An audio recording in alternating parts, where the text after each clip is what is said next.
kapangyarihan.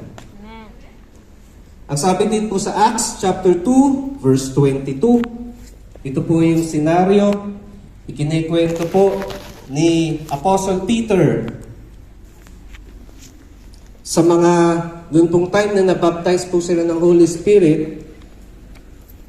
Kinikwento po niya, fellow Israelites, listen to this. Jesus of Nazareth. Pakisabi po, Jesus. Jesus. Jesus of Nazareth was a man accredited by God to you by miracles. Pakisabi po, miracles. Wonders. And signs. Which God did among you through Him, as you yourselves know. Kagaya po natin, hindi pa man po tayo buhay nung panahon po ni Peter, noon pa lang, katakot-takot na himala ang nakita po nila. Lalo na po, nung dumating po ang ating Panginoong Jesus. Kaya po, nakaka-excite po laging purihin ng Panginoon. Nakaka-excite po lagi siyang luwalhatiin dahil alam po natin, napakadakilang ng ating Panginoon. Hindi ko na po papakahabaan kasi sabi nga po ng aking mentor, ang ating pastor, si Pastor Joey, ang maiksing magturo, naaanyayahan po ulit. Kaya po, bibilisan ko lang po para hindi mabagal. Ang galing po ninyo. Facts about miracles. Ang sabi po dyan, it is a humanly impossible event that occurs in the natural realm. Meron po tayong natural realm, meron po tayong supernatural realm. Ang natural realm, ito po yung nakikita natin. Pero yung supernatural realm, ang hangin, ang spirits, sabi ko nga po, kung may Holy Spirit, kung may good spirit, meron ding evil spirit. May kalaban po tayo na hindi natin nakikita. Pero ang sabi po dyan, ang miracle daw po ay humanly impossible event. Pangalawa, it defies human explanation. At pinakahuli, it is for the purpose of glorifying God. Pakisabi po, glorifying God. Glorifying God. Tingin po kayo kay Kuya Marlon, bagamat alam ko pong talima po kayo nagsusulat. Picturean niyo na lang po. Sama niyo rin po ako. Para at least po alam, diba, brother, sister EJ. Yun pong unang salita, unang talata po sa Biblia, ang sabi po, in the beginning, God created the heavens and the earth. Alam niyo po ba, kahit sinong pinakamayamang tao dito sa mundo, pinakamatalinong tao, pinakamaimpluwensyang tao, hindi po makakagawa ng isang bukang liwayway. Hindi siya makakagawa ng isang umagang kay ganda. Hindi po ko kakanta, huwag niyo na po akong pilitin. Yung asawa ko po magaling kumanta, basta tayo, di po ba ganun po yun? Wala pong makakakreate ng isang umaga. And in fact, tayo pong lahat dito, every human being is a miracle.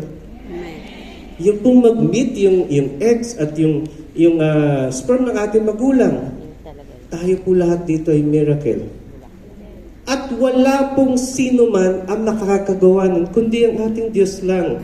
Ang sabi po niya, God spoke, let there be light, and there was light. Ito pong building na ito, meron pong structure. Baka po may mga asawa po kayong architect or engineer, pwede po ba makita yung mga kamay kung meron man po. Pero sa pagkakaalam ko po, makaka-build ka ng building kapag meron kang simento, bato, bakal. Pero ang Diyos na buhay, nangusap lamang. Sabi niya, let there be light, and there was. Let there be mountains, let there be oceans. Ewan ko po habang sumasamba tayo, di po ba meron pong isang song, who compares to you, who set the stars in their place, you who calm the raging seas, that came crashing over me. Inulit po niya ulit. Who compares to you? You who morning light. Grabe ang sarap awitin ng Panginoon. Bakit po? Yun pong imposible sa atin, posible sa Panginoon. In fact, sabi nga po ni Pastor Sam, yung word na miracle, sige po, palakpakan natin ng Lord. Pakisabi po, miracle. Miracle. Tingin po kayo sa akin. Yung word na miracle itself, sa Diyos, ordinaryo lang. Bakit po? Makapangyarihan siyang Diyos. Walang imposible sa Kanya. And sa to say, kadalasan tayo po ang naglilimita sa Diyos. Kapag dumating na ang takot, pag dumating na po ang pagdududa, and then, tinitingnan mo na yung problema, hindi mo nakikita yung kalakihan ng Diyos. At pinakahuli po, tandaan po natin, lahat ng himala para po patunayan na ang Diyos ay karapat-dapat for the purpose of glorifying God. Sa next slide po, our God is a God of miracles. Can I hear an amen? Amen. Ang tanong, bakit Kuya Marlon? Bakit God is a God of miracles? Number one, the Bible is the book of miracles. Ang hawak-hawak po ngayong, hindi po ito basta-basta libro. Pwede po ba nating taas ang ating mga Bible ngayon po umaga? Itong hawak-hawak natin, hindi ito basta-basta piece of paper lang. Because it is the inspired Word of God. May bababa na po natin ating mga Bible. Ang sabi po dyan, John 21:25, Jesus also did many other things. If they were all written down, I suppose the whole world could not contain the books that would be written. Ibig pong sabihin, hindi kasya sa Biblia lahat ng ginawang himala ni Jesus. Nung pong siya ay bumaba po dito sa lupa. Ganun po kamakapangyarihan ang ating Diyos na sinasamba ngayong umaga. Biruin po ninyo, isa lang po sa naalala ko pong senaryo nung pong habang inaaral ko po ito. Noon pong Old Testament, of course, ang Bible po natin nahahati sa Old Testament and sa New Testament. Sa Old Testament po, meron lang po ako naalalang dalawang gumaling sa ketong. Yun po ay si Miriam at yun po ay si Naaman. Yun lang po. Pero, noon po, sabi nga po, madalas po kino-quote ng ating Bishop Brother Eddie sa John chapter 1, and the Word became flesh. Ibig sabihin, yung salita na eternal, nagkatawang tao, umapak sa mundo, and dwelt among us. At simula po noon, nung tumating ang ating Panginoong Jesus, hindi lamang dalawa, hindi lamang tatlo, napakaraming ketongin ang pinagaling ng ating Panginoon. Ang mga may ketong po sa panahon ng Israel, meron po silang bell. Kasi kailangan magbe-bell ka, dapat mula po dun sa exit, nagbe-bell ka na kasi bawal kang lapitan. Pero ang ating Panginoon, hinipo po yung pong isang may ketong. At siya po ay gumaling. And then, meron pa nga po, 10 ketongin. Lumapit sa ating Panginoon. Sabi nila, humayo na kayo, magaling na kayo. Habang sila naglalakad, gumagaling po sila. Namangha yung isa, bumalik. At nagpasalamat sa Panginoon. Ganun po kamakapangyarihan ng ating Panginoon. Kaya po, may we never miss sa bawat araw, sa pinakamabibigat po nating laban sa buhay, huwag po natin kakalimutan.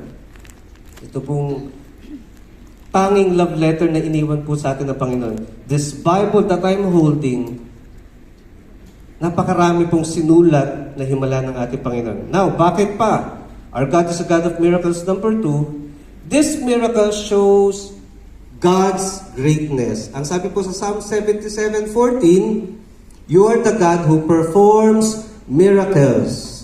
You display your power among the peoples. Ang Diyos, gusto po niyang ipinapakita ang kanyang himala sa atin. Sino po dito may mga anak? Amen. Di po ba yung mga babies natin, mga anak natin, kapag gusto niyong kumakanta sa harap ng magulang, sa harap natin, bakit? Gusto niyong pakita na magaling siya. Ang Diyos po natin, gusto niya tayong pamanghain. Bakit po? Para kapag nakita natin ang himala niya, ang tanging response natin ay magpuri sa Panginoon. Tandaan niyo po ba si Peter? Si Peter po sabi niya, Lord, magdamag kaming ng isda. Wala kaming nahuli. Ang sabi ni Jesus, ihagis mo dyan sa pampang. Kung ako mangingisda, dun niya sa laot, dun sa gitna ng dagat, wala kami nahuli. Sa pampang pa. Pero, sabi ni Peter, pero Lord, dahil sinabi mo, ihagis ko yung lambat. And the rest is history. Nasira yung lambat halos sa dami ng huli. Ano pong sabi po ni Pedro? Siya po'y lumuhod. Ang sabi po niya, Panginoon, layuan niyo po ako po'y makasalanan. Sa pagluhod po niyang iyon, in-acknowledge po niya ng kasama niya, yung nakita niyang nagsalita, hindi basta-basta tao. Siya po ang Diyos na makapangyarihan. Pakisabi po, makapangyarihan. Makapangyarihan. Kaya po, nawa ma-establish ko po ngayong umagang ito, walang kaso na hindi kaya ang Diyos. Amen. Pero alam niyo po ba, may kailangan tayong gawin. Yung pong response ni Peter, yun po dapat ang maging response natin. And that is worship. Pakisabi po, worship. Worship. Yan po. Christ is the answer. And then worship. Yan. Yan po ang karampatang response sa isang makapangyarihang Diyos. Bakit, Brother Marlon? Ako, hindi ko naman, kung ako, parang ang awkward, pupurihin ko yung sarili ko. Tayo lang po ang may kakayanan na purihin ng Diyos, na sambahin ang Panginoon.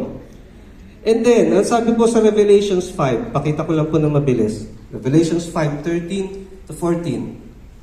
Pakibasa nga po, 1, 2, and 3. Then I heard Every creature in heaven, and on earth, and under the earth, and on the sea, and all that is in them, saying, to him who sits on the throne and to the Lamb be praise and honor and glory and power forever and ever.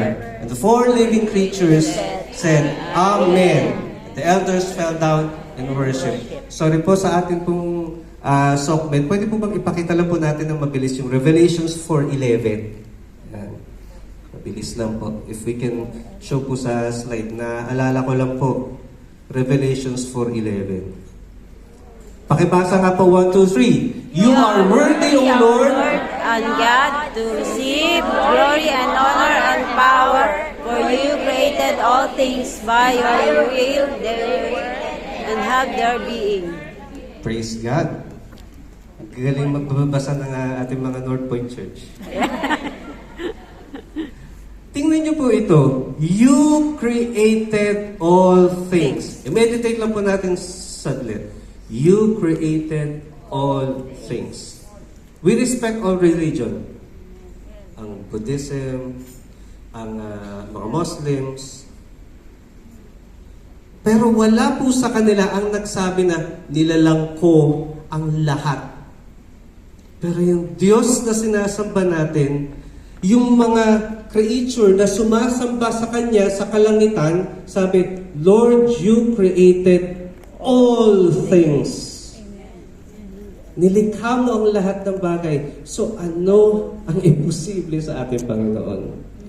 Kaya po, balikan po natin yung slide. Revelations 5:13 to 14. Nakalagay po dyan, sa verse 14, the elders fell down and, pakisa po, worship. Tayo po, kaya po excited po magbasa ng Bible. Bakit po? Yun pong beginnings, nandito po nakasulat. And yung future, nandito din po sa Bible. In fact, pag tinignan nyo po sa lahat po sa nangyayari, pastora sa Israel, last year po, last year, galing po kami sa Israel. Lahat po ng prophecy na sinulat dito sa Bible, unti-unti na pong nangyayari. Kaya kung mayroong pinaka-accurate, ito po yung salita ng Diyos. Now, sa Revelation, dito po sa binasa natin, pinasilip po sa atin, ano ba yung nangyayari sa kalangitan? 500 Yan na po, lang sinasamba yung Diyos. na-fulfill. Na atin pong sinasamba din po ngayong umaga. 2,000. Bilisin ko na po. Ang sabi po ni Bob Sorhi, worship is the ability to magnify God Yung, with our whole being, body, soul, and yung spirit. prophetic Real worship defines definition. It can only be experienced. Hindi po kayang i-explain, hindi kayang i-define kapag ka naramdaman mo ng presensya ng Panginoon. Imagine mo, sasamba ka sa Diyos na hindi mo nakikita, and yet ipaparamdam niya sa iyo ang yakap niya. Hindi mo siya nakikita. Pumunta ka dito sa lugar na ito, punong-puno ka ng pangamba, ng takot, ng kabigatan, pero the moment you lift up your heads at naramdaman mong hipo ng Panginoon, naglalahong lahat. Yan po ang Diyos ng ating sinasamba ngayong umagang ito. Can you hear an amen?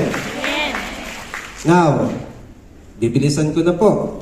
Punta na po tayo sa God's miracles in worship. So, lagpasan po na natin yung pong Exodus 23:25 kasi nabasa na naman po natin yung kanina.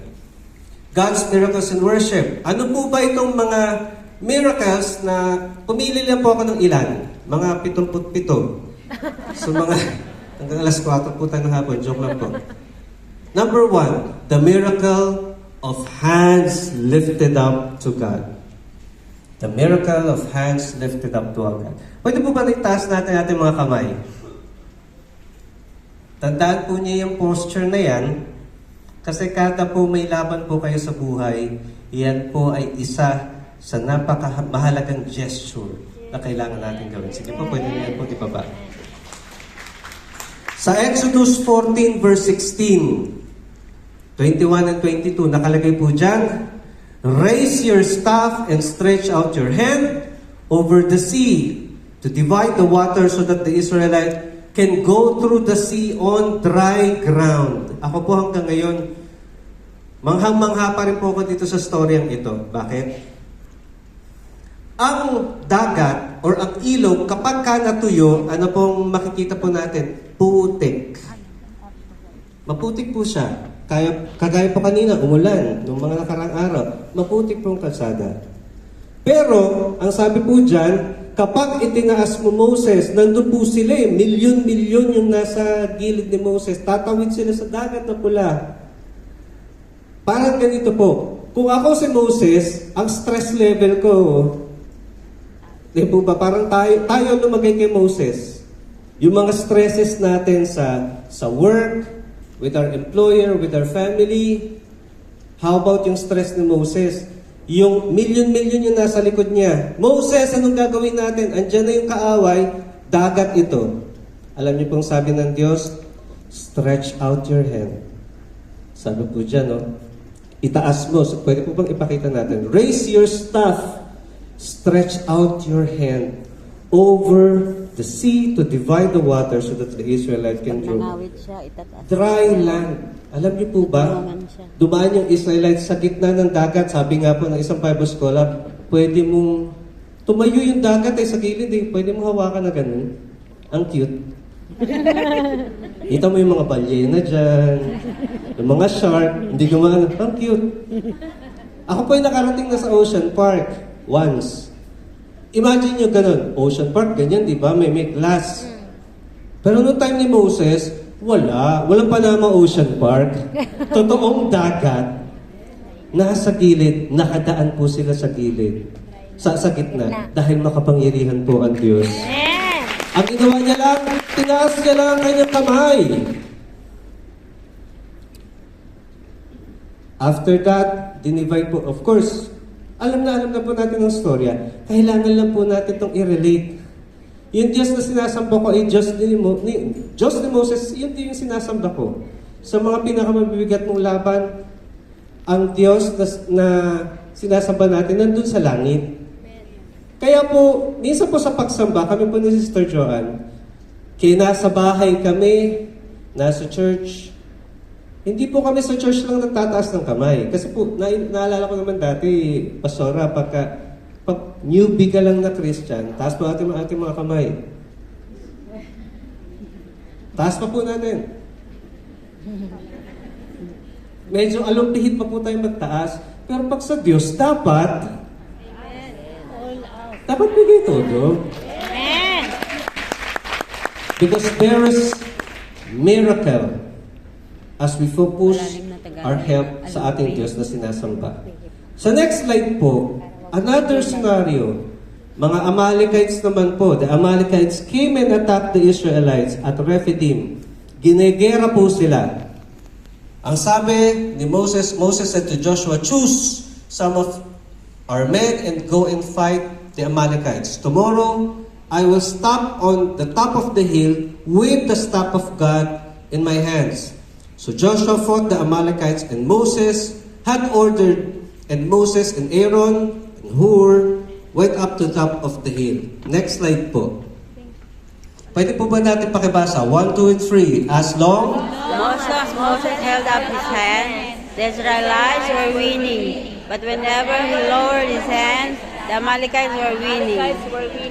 When Moses' hands grew tired, they took a stone and put it under him, and he sat on it. Aaron and Hur held his hands up, one on one side, one on the other, so that his hands remained steady. Hindi ko makita. Galing po, no? Yan yung sabi ko. So Joshua overcame the Amalekite army with the sword. Si Hur pala yung kasama niya. Takila po yung storya.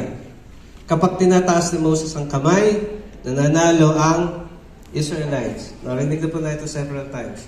Pag binababa, natatalo. Kaya po, may Aaron at Hur na nag-aangat ng kamay. Kita po ninyo, bakit po tayo nandito po sa ating pong North Point Church?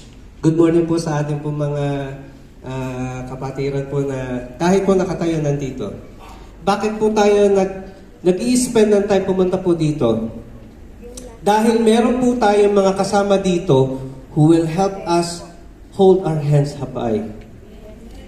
Sila pastora, yung pong katabi po ninyo, meron kang kasama dito na mag-i-encourage sa'yo na, kaya mo yan, taas mo lang yung kamay mo, gusto mo tulungan kita. Yun po yung symbolism nito eh.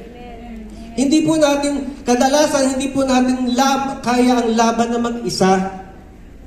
Kaya po meron pong ganito, may church, meron po tayong life group, meron po tayong mga prayer group. Para saan po? Para itaas, manatiling nakataas at malakas ang ating mga kamay na sumasamba at nananampalataya sa ating Panginoon. Can you hear an amen? Kaya tandaan po natin, sabihin niyo po sa katabi niyo, huwag pong sarilinin. Ang kabigatan mo. Yan. Kaya nga po may sounding po ba tayo? Walang sino man ang nabubuhay para sa sarili lamang. Kailangan mo na magbubuhat ang iyong kamay. Next, Exodus 17:15-16. Moses built an altar, called it, "The Lord is my banner." Kaya po, titingnan po natin, of course, yung flag natin, yung pong mga dancers natin na may mga banner, itinataas po. Because the hands were lifted up against the throne of the Lord. Yan po ang picture. Pag tinataas natin ating mga kamay, we are lifting our hands against the throne of the living God. Kaya marinig niyo po, ito sila Pastor Joey, sila Brother Eddie, Panginoon, we touch heaven's throne para po sa aming kapatid na ito na may karamdaman. Inipihipo po namin ang inyong trono ng biyaya. Paano mo maihipo ang Diyos na nasa taas kung hindi ka magtataas ng kamay? That's why there is miracle in hands lifted up. Minsan pa nga po natin itaas ang ating kamay. Father, in Jesus' name, right now, Lord, we come to you, we look unto you, Lord, from where our help comes from. Our help comes from the Lord, the maker of heaven and earth. And alam namin, Panginoon, ngayon pong umaga, makakasumpong po kami ng himala galing sa inyo. Makakamtan po namin ang kasagutan sa aming panalangin. Salamat po dahil inaalis niyo na po lahat ng kabigatan, lahat ng pangamba, dahil ikaw po ay nasa aming kalagitnaan sa pangalan ni Jesus. The best clap of praise po para sa ating Panginoon. Next miracle is the miracle of victorious shout before the Lord. Victorious shout. Sabi po sa Joshua chapter 6, verse 1-16, pinaisi ko na lang po, on the seventh day, they got up at daybreak, march around the city 7 times in the same manner, except on that day, they circled the city 7 times. The 7th time around, when the priest sounded the trumpet blast, Joshua commanded the army, shout, pakisabi po, shout! Shout! For the Lord has given you the city. Sa next slide po, nakalagay dyan, when the trumpet sounded, the army shouted, and at the sound of the trumpet, When the men gave a loud shout, the wall collapsed. So everyone charged straight in, and they took the city. Siguro naman po, narinig niyo na po yung context ng walls of Jericho. 20 feet high and 21 feet kalapad. Kasya yata mga 5 sasakyan, Pastora. Sabi ng mga scholar, Ganun pong kalapad ang walls. Doble daw yung Pero wall ito na po, yun. Doble. kung babasahin niyo po yung Joshua chapter 1, sinabi na niya kay Joshua, Joshua, I have given you the city. Imagine. Parang sinasabi sa atin, ngayong umagang ito, bagamat may nararamdaman ka pa, pinagaling na kita. Kasi yung Jericho, May nararamdaman pinag-aralan kita, nila, pero, may dalawa nararamdaman yung ka pa, ganun. pero kanina po nagpe-pray po tayo. Sabi Pero nila, dalawa yung nandun wall. pa eh. Parang, Natag- parang si Lord, sabi niya, Joshua, I have given you the city. Pero hindi pa sila nagmamarch. Pero sigurado na sinabi na sa'yo ng Diyos, bibigay ko sa'yo ang katagumpayan, angkinin mo na. Amen. Minsan lang po talaga, nauunahan tayo ng takot. Ngayon, ano pong solusyon? Kaya po nakalagay dyan, the miracle of a victorious shout before the Lord. Minsan kailangan mong i-remind yung sarili mo, Hoy, mas makapangyarihan ng Diyos na nasa akin kaysa dun sa bulong ng bulong sa'yo na hindi ka pa magaling. Ngayon pong umaga, pwede ko po bang marinig the shout of victory dito po sa North Point Church? Amen. Bibilang po ako ng 3. And then we will shout our victorious shout before the Lord. Brother, pwede po bang pa-play po ng piano saglit? Sige nga po, iikot po ako, magbibilang po ako. 1, 2, 3, shout hallelujah!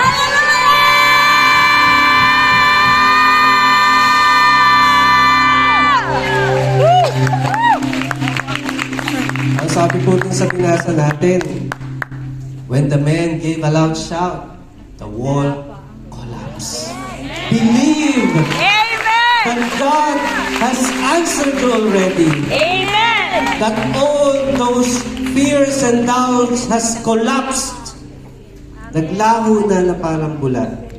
Minsan po kailangan lang natin gisingin nating espiritu. Actually, pag binasa niyo po yung Joshua, ang sabi ni Joshua doon sa mga tao, huwag kayong magsasalita sa loob ng 7 araw. Iikot lang kayo. Ikot lang. Bakit hindi niya pinapasalita? Kadalasan po pagka magsalita tayo, naku, hindi na ako gagaling. Naku, wala na akong pera. Sa akin si Pasweldo, wala na akong pera. Naku po, ang hirap-hirap ng buhay. Yan ang mga lumalabas sa bibig. Pero ang sabi po dyan, shout for the Lord has given you the victory. Kaya nga po may salita ng Diyos, at i-meditate po natin, ang sabihin po natin, 1 Peter 2:24, mula sa mga labi ni Jesus, ako'y magaling na. Amen. Ang sabi ng Matthew 11:20, lahat ng mga may kabigatan, lumapit kayo sa akin, kayo ay pagpapahingahin ko. Masarap po magpahinga sa piling ng ating Diyos na kayang dalhin yung kabigatan natin. Amen? Ang sabi po sa Psalm 47:1, clap your hands, all ye nation, shout to God with cries of joy. And sino po yung nakakaalala ng song na, and as we clap our hands, we will shout. Sige nga po, palakpakan po natin. As we dance, we rejoice. The host of hell will flee. The host of hell will flee. And As we lift our hands, His banner Eto na. will be raised, and with a shout of victory, His name will be praised. Palakpakan po natin ang ating Lord. Sa isang military mindset, kahangalan yung sisigaw ka lang. Tapos, masusupil mo na yung kaaway mo. But the strategy came from God. Kaya lagi po tayong makinig. Lagi po nating i-focus ang attention natin sa ating Diyos kung gaano siya makapangyarihan. Next, the miracle of thanksgiving to God. Yan. Ang una po, the miracles of hands lifted up. Pangalawa, the miracle of a victorious shout. Pangatlo, the miracle of thanksgiving to God. Ito po yung story ni Jehoshaphat, which is alam ko po, yung narinig nyo na rin po sa 2 Chronicles 20, verse 18 to 22. After consulting the people, Jehoshaphat appointed men to sing to the Lord. Alam niyo po ba ang JL Church is a singing church? Amen.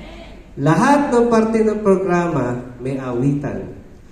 Kaya po kami po, nila Sister Lani, nila Sister EJ, Sister Joanne, napapagpala po kami sa JL Hong Kong, sa JL North Point. Kanina po nag-awitan po tayo. Kasi yung pong ganda ng tinig ninyo, ginagamit po ninyo in glorifying God. Nakalagay po dyan, Jehoshaphat, yung king, nag-appoint ng mga lalaki at babae to sing to the Lord and to praise His name for the splendor of His holiness. And as they went out, the head of the army, ito na naman po, military strategy. Pero ang ginawa po nila, si Jehoshaphat naglagay ng mga singers and musicians sa harap. Ito lang po yung linya ng kanta. Pakibasa po, 1, 2, 3, give thanks to the Lord, for His love endures forever. Pinakamaiksing linya ng kanta, and yet pinakamakapangyarihan. Umawit lang sila, give thanks to the Lord, for He is good. His love endures forever. Ano pong nangyari? As they began to sing and praise, the Lord set ambush against the man of Ammon and Moab and Mount Seir, who were invading, and they were defeated. As they began sing and praise, piruin po ninyo, umawit lang, nawindan yung mga kaaway. Kanina sumigaw, yung walls nag-collapse. Ito naman, yung vast army na kalaban nila Jehoshaphat, umawit lang po sila. Sila yung napatayan. Kaya ano po ang imposible sa ating Diyos? Ngayon pong umaga, kapag ka may awit ka na narinig, nabawa sa church, hindi po porket nandito tayo sa church, dito lang tayo. Sino po dito mahilig umawit kahit nasa bahay? Amen. Habang nagtatrabaho? Amen. Habang nasa bus, nagbabiyahe, sino po mahilig umawit? Amen. Hindi po ng yung po, gusto ko nang bumitaw. Hindi po yun. Pero umaawit ka ng papuri sa ating Panginoon. Kasi po, may kapangyarihan sa ating pag-awit. Believe it or not.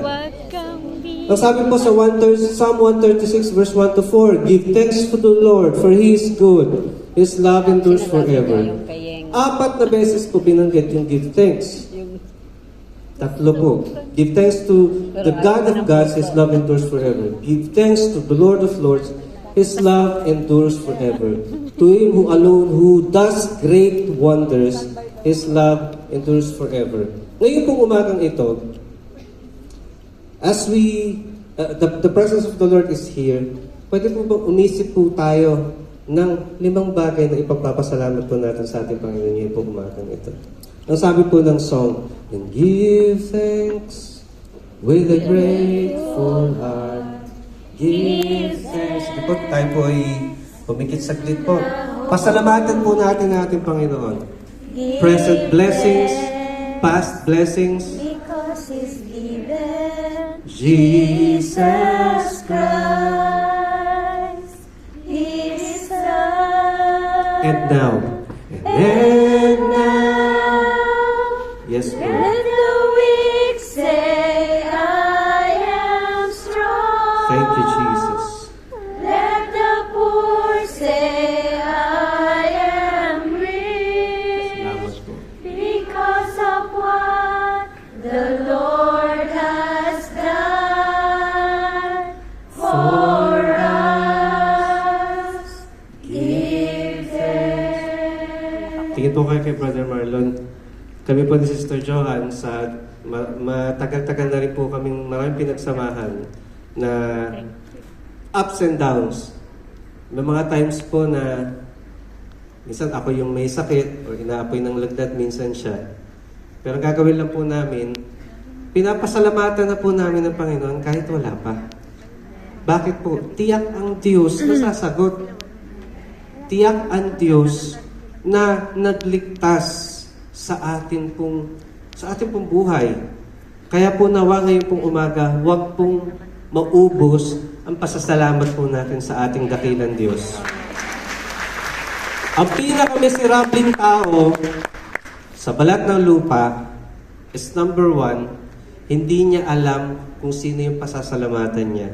Parang ang pangit yata. Nagkaroon po kayo ng kaibigan na nilibre mo sa Jollibee o di kaya sa Noodle House. Ni ha, ni ho, walang thank you. Di po ba ano mararamdaman natin? Pero yung kaibigan mo na lagi Uy, Mars, salamat ha. Bakit? Basta salamat lang sa buhay mo kada makikita kita napapagpala ako. How much more ang Diyos pag pinapasalamatan po natin siya? Yun po ay nakakapagbigay ngiti sa ating Panginoon. Okay, next po. Tatapos na po tayo. The miracle of singing to God. Pakisabi po, the miracle of singing to God. The miracle of singing to So God. umawit po tayo kanina. Si Paul and Silas nakakulong. Hindi lang po nakakulong, nakakadena ang paa. Hindi lamang po nakakadena ang paa. Nilatigo, pinahirapan, binugbog. Noon pong, I think, grade 5 po ako, nabully na po ako eh. Kinagwento ko po kay Sister Joanne yan. Inagaw sir yung bike ko. Mahilig po kasi ako sa perya. Nung nasa perya ako, medyo bago-bago yung bike ko. Yabang na bata eh. Tinadyakan yung bike ko, tinadyakan din ako, binugbog ako. Uwi ako sa bahay, buti nga po hindi inagaw yung bike ko. Pero how much more si Paul tsaka si Silas? Pinahirapan, and yet, ano pong sabi dyan? About midnight, Paul and Silas were praying and singing hymns to God. Grabe, no? Pinahirapan na, binugbog na, and yet they are singing hymns to God. And the prisoners were listening to them. So it means, kung naririnig ng mga preso yung pag-aawitan nila, yung awit nila ay malakas. Hindi yung, this is the day, this is the day. Malakas pinaparinig nila eh. Pakisabi po, suddenly, there was such a violent earthquake and the foundation of the prison were shaken. At once, all the prison doors flew open and everyone's chain came loose. Palakpakan po natin ang ating Lord. Awitan lang, nagkaroon ng lindol. Alam niyo po sa history, doon po, nung time po, nung sinulat po itong Acts, historically, nagkaroon po ng isang violent earthquake nung time po na yon. Baga hindi po Bible lang nagsulat, kinonfirm na nagkaroon po talaga ng lindol. Kung alam lang nila, dahil po sa 2 disipulo ng Panginoon na binugbog at pinahirapan, and yet hindi napigilan ng kanilang puso na awitan ng pasasalamat ang ating Panginoon. Kaya sino po sa atin dito sa kalagitnaan ang magsasabing, Panginoon, hindi ko po hahayaan yung kabigatan ko. Hindi ko hahayaan kung ano man po itong nararamdaman ko para awitan ka. Ang sabi nga po ng song natin, hindi mapapagod ang pusong ito na awitan ka at mahalin. Hindi magsasawang ika'y sambahin, Panginoon. Di magsasawang Ika'y sambahin bawat sandali. Papuri ko'y hihimigin. Huwag po tayong mapagod. Amen. Dahil alam po natin, yung pong inaawitan nating Diyos, nakikinig. Yung inaawitan po nating Diyos, alam lahat ng higbi natin, lahat ng pag-iyak natin. Alam ng Diyos na bagamat hirap kang pumunta sa lugar na ito, pero ang sabi mo, Panginoon, aawitan kita. Sasambahin kita.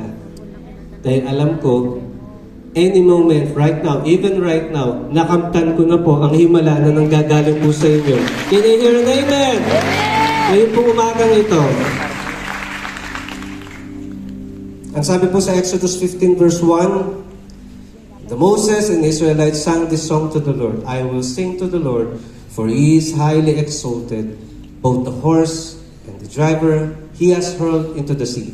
Ito naman po, munting paalala lang po, mula po sa inyong Kuya Marlon. Kapag na-receive na po natin yung himala, pag sumagot na po ang ating Panginoon, minsan po kasi kadalasan, uy, magaling na ako, back to normal. Ano ka na ulit? Relax ka na.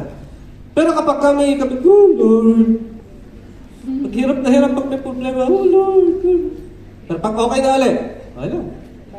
Parang walang nangyari. Kaya po si Moses, yung Exodus 15 verse 1, yan po ang unang song na naisulat dito po sa Biblia. Kaya ang pag-awit sa Panginoon ay biblical. Amen. At ano po yung context? Na-witness po nila yung miracle, kaya po sila may awit. Who knows po, sa kabigatan mo, dahil nakita mo yung kapangyarihan ng Panginoon, makasulat ka rin ng awit. Bakit po? Kami ni Sister Joanne, every time na may miracle po kami natatanggap, hindi po pwede na wala kaming awit kay luma or bago. And kadalasan nga po from the Holy Spirit, nasusulat po namin. Bakit? For me, yun pong Jesus, Diyos ng Himala, ito po ay sisidlan ng karanasan. Yung Diyos ng Himala, hindi ko na makakalimutan na pinagaling ako ng Panginoon mula sa neuralgia. Nung during pandemic, nakaranas din po ko yung kalahati ng katawan ko po na mamanhid. And after that healing, nakasulat po kami ni Sister Joanne ng song, Ako'y mananalangin, mananampalataya. Ang bawat awit ay sisidla ng karanasan. Bakit po? Para hindi natin makalimutan na pinagaling tayo, na may himala ang Diyos buhay natin. Bakit po? Madalas tayong nakakalimot. Kaya nawa po, sabihin mo sa sarili mo, huwag ka makakalimot. Huwag kang makakalimot. Psalm 96 verse 2, sing to the Lord, praise His name, proclaim His salvation, day after day. Umawit po tayo sa ating Panginoon. Magja-jump na po ako sa last. Ako po ay tapos na. The miracle of unconditional love. Pinakahuli po at pinaka gusto ko pong itanghal ngayon pong umagang ito, the miracle of unconditional love.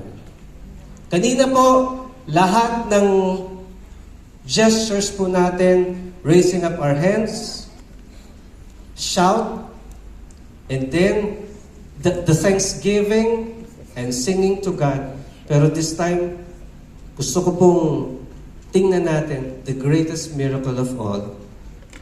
For God so loved the world that He gave His one and only Son, that whoever believes in Him shall not perish, but have eternal life.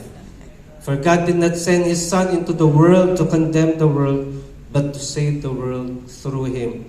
Gusto ko dito po mag-endingin po kayo kay Kuya Marlon habang even po yung mga nasa taas.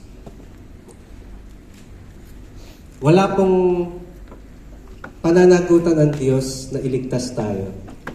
Wala pong pananagutan ng Diyos na mahalin tayo. Siya po ay makapangyarihan Diyos. At from eternity to eternity, He is God. Walang kulang sa Kanya. Siya nga po ang may lalang ng lahat. Kanina pinag-usapan po natin. Pero alam niyo po ba ang ginawa ng Diyos? Sa pagmamahal niya sa ating lahat, ipinadala niya ang kaisa-isa niyang anak. At yung kaisa-isang anak na yun, isa lamang po ang plano. Iligtas tayo. Abutin tayo. Danasin niya yung mga dinadanas po nating hirap ngayon.